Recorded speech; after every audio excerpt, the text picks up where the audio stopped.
Victoria from Fix Your Hips. This video is actually part of a set of videos all about pain on the outside of your hip. So there's been some really good research that has shown a really good proven program of exercises that can help you with what you might know as hip bursitis, what we call gluteal tendinopathy. You might have heard both terms, or even lateral hip pain. So this is one of those exercises.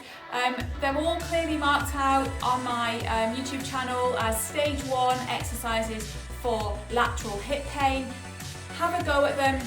They're really good. This is stage 1. I will be showing stage 2 later.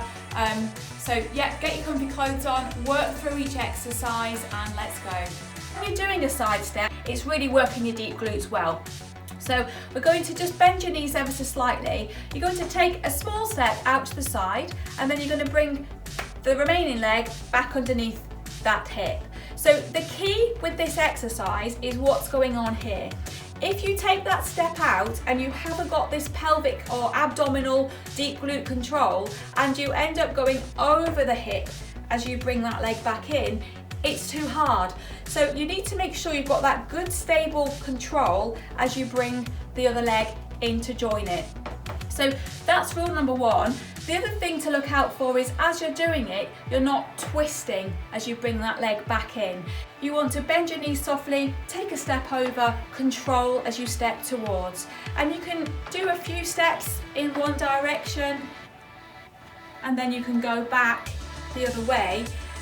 Key is here. It might be a good idea to have a look in the mirror first of all, at just doing a couple of steps, making sure you've got that good control before you progress on. So this step is for those of you who found you couldn't control your pelvis as you took that step out to the side and brought your other leg in. So what you need to do is actually use some support with your hands. I'm talking this way because I'm going to turn around in a minute and you won't be able to see what I'm doing. But I'm going to hold on to this top. You could use a worktop in the kitchen, you could use a table, anything that's kind of this height. And we're going to practice doing that stepping while you're holding on with your hands. It's just going to give you that extra level of support and enable your glutes and your abs to start working at that level. I'm going to turn around, I'm going to put my hands on this surface here, and I'm going to practice initially just stepping to the side and stepping back. So keeping it nice and small steps.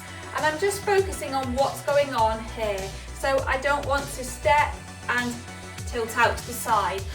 Once you've mastered this, you can then start to step along using your hands as support. Try not to push too hard into the surface, it's there more for support, but you know, use as much as you feel you need to get that good control.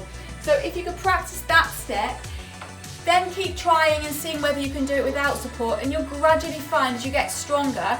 Another good tip is to actually add another exercise in, like the plank, because that will start to strengthen you up here as well, and maybe a bridge. Adding those two in will start to strengthen the right muscles and enable you to then move into the side step exercise. So great work, make sure you keep it up. Also, don't forget to think about your posture as well. That really helps this hip condition get better. So if you like what you're watching, don't forget to drop a comment, like, and hit that subscribe button.